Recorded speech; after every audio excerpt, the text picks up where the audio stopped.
संभलकर नकारात्मकता से मन को करें स्विच ऑफ। संभलकर नकारात्मकता से मन को करें स्विच ऑफ। इसी भाव से सफलता का रास्ता भी होगा साफ, रास्ता भी होगा साफ। श्रम करें तन मन से इतना कि चर्चा भी सरेआम हो जाए। कर्म करें लगन से इतना कि अभीष्ट लक्ष्य भी नाम हो जाए, अभीष्ट लक्ष्य भी नाम हो जाए। जय हिंद, वंदे मातरम। सर्वदृश्य तरंग द्वारा जुड़ने वाले युवा वर्ग एवं महानुभावगण, इस वीडियो से हम जुड़ेंगे कि जीवन में सफल बनने के लिए या अपने अभिष्ट लक्ष्य को प्राप्त करने के लिए क्या जरूरी है, क्या भाव चाहिए, क्या मन में संकल्प चाहिए, तो आप अपने लक्ष्य को प्राप्त कर सकते हैं या जीवन में सफल हो सकते हैं। तो आइए, इसी भाव पर आधारित होगा यह रोचक वीडियो, जिसमें के द्वारा आप दो मूलभूत तथ्यों से जुड़ेंगे। तो इसे शुरू से अंत तक जुड़े रहें ताकि आपको भाव बिल्कुल समझ में आ जाए और आपके अंदर जो ये समय देने की प्रबलता बढ़ेगी, यह आपको सही दिशा की ओर ले जाएगी। तो आइए अविलंब हम बढ़ते हैं, उस कड़ी से जुड़ते हैं जो कि तथ्य तरंगों की दुनिया में एक महत्वपूर्ण भूमिका लेकर के प्रस्तुत है। प्रश्न है कि जीवन में कौन सफल होना नहीं चाहता है। यदि यह भावना मन में घर कर रही है तो आप भी यह जरूर चाह रहे होंगे कि हम भी सफल हों और अभिष्ट लक्ष्य की प्राप्ति में निस्संदेह आगे बढ़ें। यदि ये भावना कूट कूट करके भरी हुई है तो समझिए कि आपका विकास असंभावी है और अपने लक्ष्य को प्राप्त करने से आपको कोई नहीं रोक सकता है। इसके लिए क्या आपकी आत्मा झकझोर नहीं रही है? यदि झकझोर रही है, कुछ भी अपने अंदर भाव पैदा कर रही है, तो उस आवाज को सुने और बने आज का अर्जुन, आज का एकलव्य। क्या आपका मन सफल होने के लिए, अंतिम खुशी पाने के लिए कुछ आगे बढ़ रहा है? सोचिए, चिंतन कीजिए, आप सही दिशा की ओर जा रहे हैं।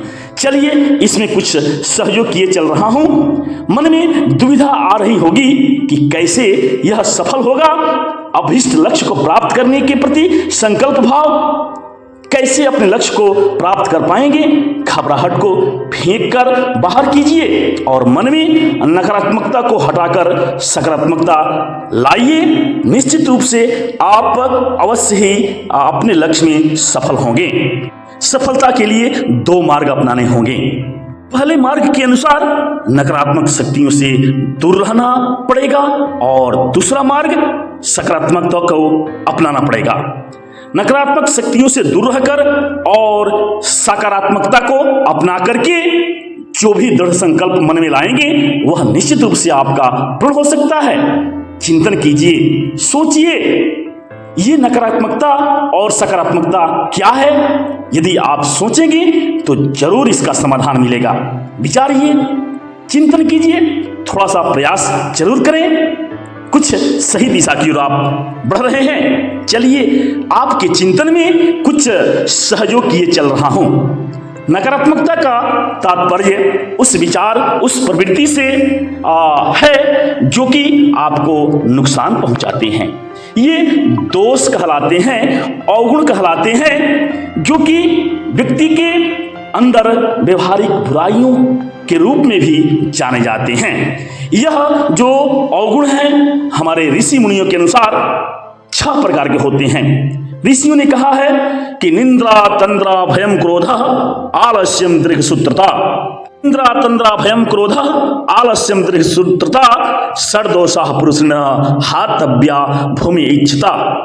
अर्थात ये दोष हैं निद्रा, तंद्रा, भय, क्रोध, आलस्य और दीर्घसूत्रता। निद्रा का अभिप्राय है अतिशय सोना, अर्थात जो सोने का समय है उससे अधिक सोना ही निद्रा के रूप में आप कल्पित कर सकते हैं। तंद्रा का मतलब है कि जागते हुए भी किसी अभिष्ट लक्ष्य के सिवा दूसरी ओर मन का चले जाना ही तंद्रा कहलाती है।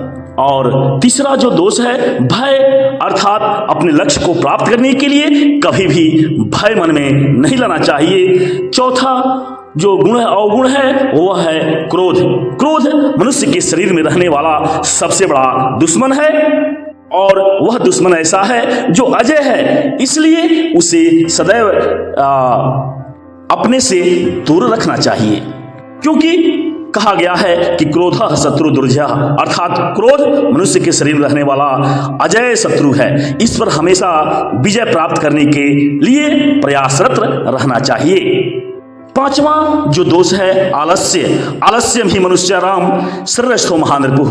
आलस्यम ही मनुष्याणाम शरीरस्थो महानृपुः, अर्थात मनुष्य के शरीर में रहने वाला आलस्य जो अवगुण है यह महान शत्रु है, इसे सदैव बच करके रहना चाहिए। और छठा जो दोष है वह है दीर्घसूत्रता, अर्थात दीर्घसूत्री मनुष्य को नहीं बनना चाहिए। दीर्घसूत्री का मतलब है किसी भी अभीष्ट कार्य में आवश्यकता से अधिक समय लगाना ही दीर्घसूत्रता है। इसलिए हमारे मनीषियों ने, हमारे ऋषि मुनियों ने कहा है कि दीर्घसूत्री विनश्यति, अर्थात आवश्यकता से अधिक किसी कार्य में समय लगाने वाले का नुकसान होता है, उसका नाश होता है। तो इस प्रकार ये 6 दोष हैं, निंद्रा, तंद्रा, भयम, क्रोध, आलस्यम और दीर्घसूत्रता। इन 6 दोषों से दूर रह करके आप लक्ष्य को प्राप्त करने में आगे बढ़ सकते हैं। और सकारात्मकता का मतलब क्या है? अच्छे प्रवृत्तियों को, अच्छे गुणों को अपने अंदर धारण करना। सकारात्मकता का अभिप्राय यह भी हो सकता है कि अच्छे प्रवृत्तियों, अच्छे गुणों की ओर आपका झुकाव होना। इसके लिए 8 बातों पर यदि ध्यान दिया जाए तो निश्चित रूप से कोई भी लक्ष्य बड़े ही सहजता के साथ प्राप्त किया जा सकता है। तो आइए इन 8 बातों पर ध्यान दें जो कि बहुत ही महत्वपूर्ण है, जिसे कोई भी अपनाए तो उसे जीवन में सफल होने से कोई रोक नहीं सकता है। आइए उन 8 बातों पर हम विचार करते हैं। पहला जो तथ्य है सम्यक दृष्टि, दूसरा है सम्यक संकल्प, तीसरा है सम्यक वाक, चौथा है सम्यक कर्मांत और 5वां है सम्यक आजीव, छठा है सम्यक व्यायाम, 7वां है सम्यक स्मृति और 8वां है सम्यक समाधि। सम्यक दृष्टि का तात्पर्य उस नजर से है जो सदैव अभिष्ट लक्ष्य की ओर लगे और अभिष्ट लक्ष्य को प्राप्त करने के प्रति समर्पित रहे, वह सम्यक दृष्टि है। हमेशा वह लक्ष्य के प्रति नजर दौड़ाती रहती है, वह सम्यक दृष्टि है। सम्यक संकल्प का मतलब यह है कि आपकी जो इच्छा शक्ति है उसमें प्रतिज्ञा करने की भावना होनी चाहिए कि आप अपने लक्ष्य को प्राप्त करने के लिए कितना प्रतिबद्ध हो रहे हैं।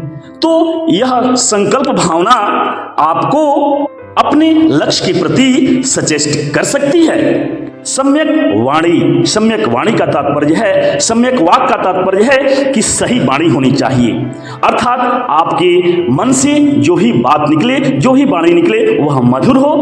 मधुर वचनते जात मिति उत्तम जन अभिमान, अर्थात मधुर वाणी बोलने से ही सब खुश रहते हैं, इसलिए सही वाणी होनी चाहिए। सम्यक कर्म, सम्यक कर्मांत का मतलब है कि सही कर्म होना चाहिए, अर्थात अपने लक्ष्य को प्राप्त करने के लिए जो भी कर्म करें, जो भी कर्मठता की ओर अपना रुझान पैदा करें, वह सही रास्ते से होना चाहिए, सही रूप में होना चाहिए।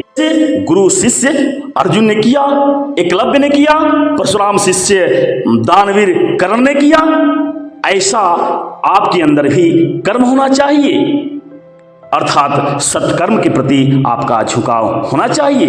सम्यक आजीव, 5वां है सम्यक आजीव, तात्पर्य है कि अपने लक्ष्य के प्रति समर्पित रहने के लिए अपने जीवन को सही रूप से व्यतीत करें, जिससे कि लक्ष्य प्राप्ति में सहायता मिल सके।